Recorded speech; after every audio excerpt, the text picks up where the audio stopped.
আচ্ছা, এটা তো রবীন্দ্র সরোবর, কিন্তু এখানে আসলে শুরু থেকে আসলে কি হইতো, মানে মানে এখানে আসলে কি কোনো সবসময় কি কোনো রবীন্দ্রসঙ্গীতের চর্চা কেন্দ্র এরকম কিছু নাকি আসলে?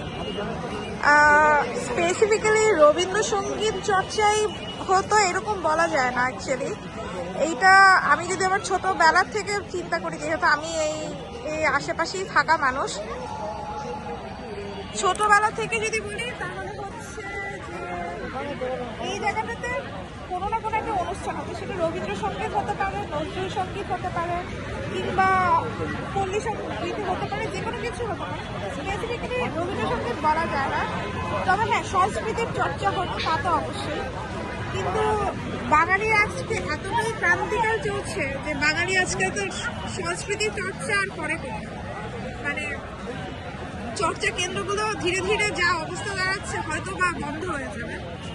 এখন আসলে সংস্কৃতির চর্চা কোনো জায়গায় হয় না, না সেটা তো ঠিক আছে হচ্ছে না। কিন্তু হ্যাঁ, ছোটবেলা আমরা যখন আসতাম তখন এটা হ্যাঁ মোটামুটি বলা চলে যে একটা সংস্কৃতি চর্চা হতো এখানে। মানে আমি ছোটবেলা থেকে দেখতাম বিভিন্ন ধরনের অনুষ্ঠান হতো, বা মানুষজন আশেপাশে বসে সেই অনুষ্ঠানগুলো এনজয় করতো, উপভোগ করতো। কিন্তু এখন আর সেগুলো নাই, বলা বাহুল্য। এটা আমরা সবাই জানি। মানে একটা জিনিস খেয়াল করো, মানে এখানে কিন্তু আসলে এই যে মাছ, এই যে জায়গাটা, মানে এই যে ওখানে যে তোমার এই যে মানে এই যে গোল যে জায়গাটা আছে যেখানে যে লোকজন দাঁড়ানো, এই জায়গাতে কিন্তু এখন মানে মানে এইখানে কি আসলে কোনো ধরনের মানে একদম নিয়ম, মানে একদম নিয়ম করে যে আসলে এখানে কোনো মানে গান টান শেখানো হয় বা হইতেছে চর্চা এরকম কিছু না? অনুষ্ঠানের এইগুলো স্টেজ হিসেবে আর কি ডেকোরেট করা হয়।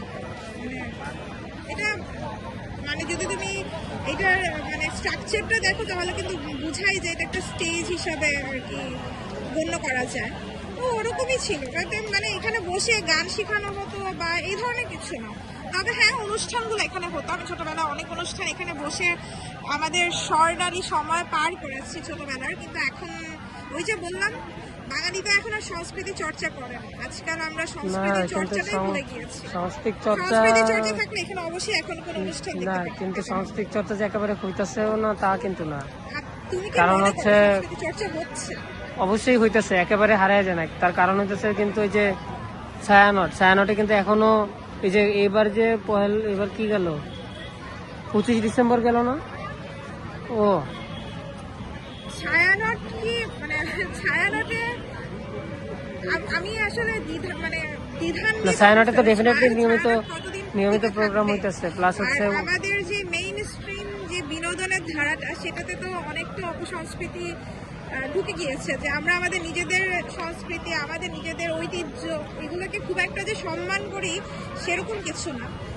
আচ্ছা, এটা নয় বুঝলাম যে এখানে এখন সাংস্কৃতিক চর্চা ওইরকম হয় না, ভালো কথা বুঝলাম। কিন্তু কথা হচ্ছে এটার নাম রবীন্দ্র সরোবর কেন? এইটার নাম মূলত এসেছে হচ্ছে কলকাতায় হচ্ছে রবীন্দ্র সরোবর নামে হচ্ছে একটা পার্ক আছে। তো ওইটা ঢাকুরিয়া লেক নামে খুব সম্ভবত পরিচিত। সেই আদলে হচ্ছে বাঙালি রবীন্দ্রনাথ তো একটা অবিচ্ছেদ্য অংশ। মানে হচ্ছে বাঙালি মানে রবীন্দ্রনাথ ওতপ্রোতভাবে হচ্ছে জড়িয়ে আছে। তো এখানে হচ্ছে এটা একটা অ্যাম্ফি থিয়েটার বা হচ্ছে উন্মুক্ত মঞ্চ। মানে এখানে হচ্ছে বেসিক্যালি হচ্ছে মানে একটা মঞ্চ হিসেবে এটা তৈরি করা হয়েছে। তো রবীন্দ্রনাথকে রেসপেক্ট জানানোর জন্যই এটার নাম দেওয়া হয়েছে Rabindra Sarobar. It's not like এখানে রবীন্দ্রনাথ তখন এসেছিল বা ওই ধরনের কিছু। এটা হচ্ছে নেহাত রবীন্দ্রনাথকে রেসপেক্ট জানিয়ে নামটা রাখা হয়েছে।